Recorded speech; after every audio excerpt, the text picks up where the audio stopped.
If you've seen any of my videos before, you'll know that I basically only do positive reviews. I think the lowest score I've ever given something was like a 7.5. I can't even remember. That ends today. So Farrah Abraham is a reality TV star from Iowa. She got famous off of being in shows like 16 and Pregnant and Teen Mom. Why was she in those shows? Take a wild guess. In 2012, she released a memoir and an album, both called My Teenage Dream Ended. Obviously, I'm reviewing the album now, but I haven't read the book. It won a few awards, I think, so it can't be completely awful. So this album fits pretty neatly into the genre of experimental hyperpop with EDM and dubstep elements. Was something about that funny to you? This is such a strange album because on one hand, it's garbage. It's awful. All the lyrics are just completely offbeat because they were recorded only to a click track and no like actual instrumental. Even if they're only recorded to a click track, they should still be on beat. I don't know what happened there. Farrah Abraham cannot sing to save her life. Even when the auto-tune is cranked all the way up to 11, it still just sounds awful. And the mixing on most of these songs is pretty, hit and miss. In fact, the auto-tune is bad on purpose because Farrah thought it sounded edgy, or she wanted it to sound edgy. It just comes off as sounding, bad. So yeah, on the one hand, terrible. On the other hand, this stuff is like revolutionary. For 2012, this is revolutionary stuff. This style of music wouldn't even become niche until nearly 10 years later. When artists like Charlie XCX would steal it and shamelessly copy it and do it like 100 times better. And honestly, when compared to everything else on this album, the lyrics are like actually the equivalent of Shakespeare. Farrah reflects on these real events that happened to her, and I'm sure they were tragic, and that's probably why they're the best part of this album. If you couldn't tell already, the tone of this album is all over the place with the EDM, hyperpop, outsider music, experimental instrumentals, and the woeful, regretful, kind of sorrowful lyrics. They just don't mix together no matter which way you try and force them to. So for the best songs, it was actually quite hard to pick these out if I'm being honest. So the opener, The Phone Call That Changed My Life, starts out slow, but it gets better as it goes on.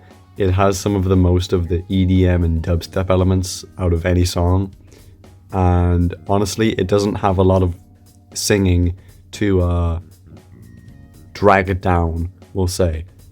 Also, the fact that the EDM and the dubstep is just so bombastic and in your face on this one, I get a kick out of it. Another of the best songs is Without This Ring. Unironically, I somewhat enjoy this one. Well, at least I enjoy it when compared to how I feel about the other songs. It has this weird acoustic piano and acoustic guitar instrumental that when mixed with the really terrible auto-tune might not be terrible, but honestly that might just be Stockholm Syndrome at this stage because that song is pretty deep into the album. Even though the album is only half an hour long, just less than half an hour actually, I think. I could have just gone mad by the time I got to this one, I'm really not sure. And I think the lyrics on this one are actually somewhat comparable to the lyrics you might see on music that's, good. So, bonus point for that. So, for the worst songs, I will not say all of them. I am above that. But Liar Liar is easily one of the worst songs on here because it is a true miracle in song structure and pacing. Because even though it is only 3.5 minutes long, it goes on forever and ever and ever. The chorus comes back every 10 seconds and lasts for about 20 seconds to half a minute. So the entire song is just really slow paced, instrumental, and Farrah Abraham saying, we're fighting not, over and over and over and over and over and over and over and over and over again. And as I just said, this song is ridiculously slow.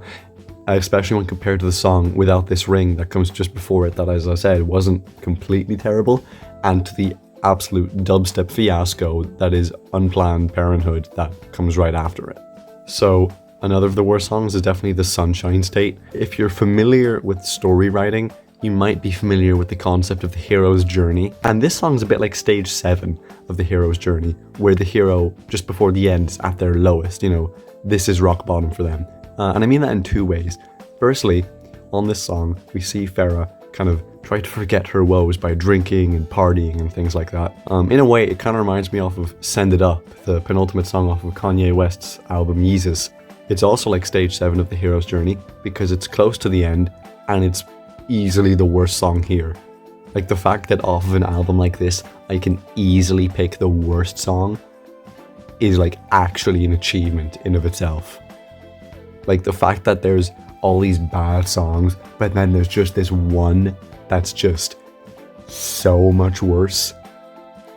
Like, credit where credit's due. That really takes, I'm not sure if it's skill, but it takes something. So as for the album cover, I genuinely think they tried to make it bad on purpose. Because the picture is bad, the fonts are bad, the whole thing just really gives off this graphic design is my passion feel. Like, this is just, like, you're seeing it, you can see it, you can agree with me, this is awful. This is garbage. This album is bad. It's just really bad. But it is a wonderful first step into the world of outsider music. If you want to get into that for some reason, I'm not sure why you would. I think 4.2 Farrah Abraham Wannabes is a good score to give to this album. Yeah, that's it. Like, this is literally just Brat, but bad. And that's coming from someone who has never listened to Brat. I've only heard a few songs. I can tell you right now that album is infinitely better than this one. It's just,